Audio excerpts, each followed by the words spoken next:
So it is time here on the Farmer Rapid Fire to talk to Jenna Gregoire. She's with Pioneer Seeds Canada. How are you, Jenna? I am good, Lindsay. How are you doing? I'm doing well. You'll note, for those of you watching, I am very bundled up because it is freezing where I am. You are in Saskatchewan. What part of Saskatchewan? And is it also freezing? I'm in Northwest Saskatchewan, so it's pretty much always freezing up here. But you know what? It's a heat wave. I think it's about minus 20 today, and last week was all minus 50. So I will take it. I will take That's it. right. Isn't it amazing how much warmer minus 20 feels after that Oh, absolute ice age? Yes. Okay. So now, Northwest Saskatchewan, Saskatchewan always makes me think, is there moisture? Do you have snow? This is a big question. well, yeah, that is the coffee shop talk in my area for sure. Because we got our first dumping of snow about 2 weeks ago, so it was a brown Christmas. But now there is some snow covering the ground, which makes me and everyone around me a little bit more pleasant, I'd say. Yeah, a little bit of Hmm. moisture is nice to see finally. Absolutely. And let's hope it keeps up. A few more inches of snow would be welcome, especially in some of those very dry areas. That does, though, I think here we're approaching the end of January. Obviously, we're very much looking forward that, seeding will be here before we know it. What exciting things do you have for the year ahead as far as canola varieties and making that decision on getting rolling with the cropping season?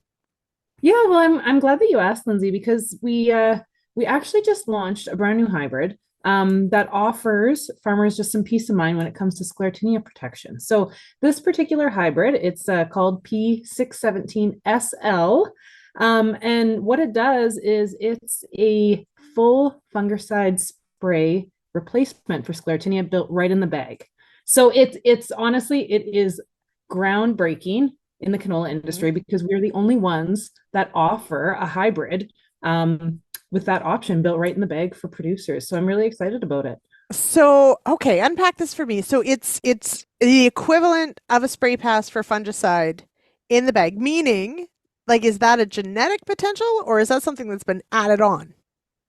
So it's bred right into the plant, and it's actually even better than what a perfect fungicide spray option would give you. So if you break it down, if you were to spray at the exact right time for sclerotinia, which we know is pretty much impossible for a grower out there because there's always that, do we spray, do we not spray, do we spray at 30%, do we spray at 50%? What's the perfect timing? And if you were to spray at the perfect time, you're looking at about 75% reduction.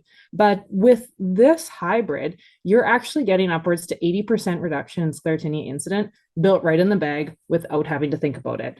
So, I mean, if you did have an incredibly high sclerotinia year, it might warrant to still spray, but that 80% reduction, I mean, it takes away the unknown of producers. And I know me personally, if I have an option to go to the lake instead of spraying in July, I'm going to take that every time because that sounds a heck of a lot nicer than having to get that sprayer out. Well, and you did mention, of course, that challenge of making sure it is the perfect time, and that even if you go by the rule of thumb of the percent bloom, you still do have to line up the sprayer. Exactly that. You've still got to be there, and the weather might work against you or it might work for you. So this really is sort of peace of mind right from the get-go as far as 80%. That's pretty good.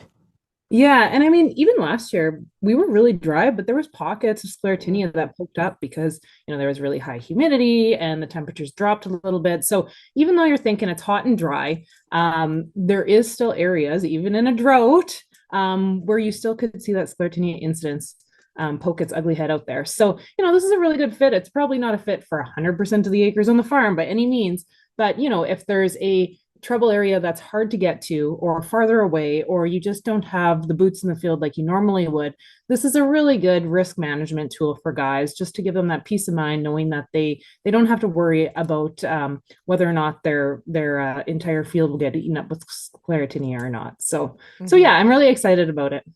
It's an ugly one, and it's out there, that's for sure. As you mentioned, yeah, even in a dry year can still definitely be an issue if humidity is high.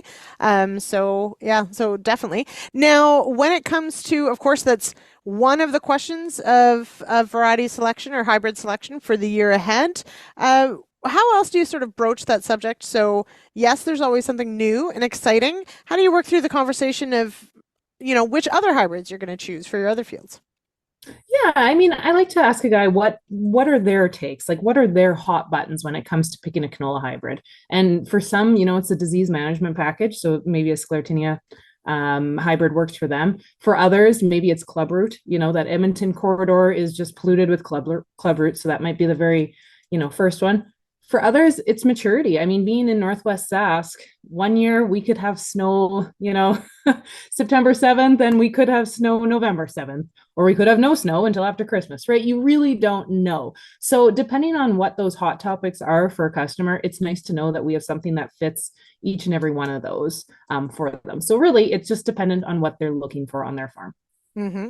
Now, and what about harvest management? Do you get a lot of discussion over, I want to stage out my maturities a bit because I've got to get over those acres? How does that work in?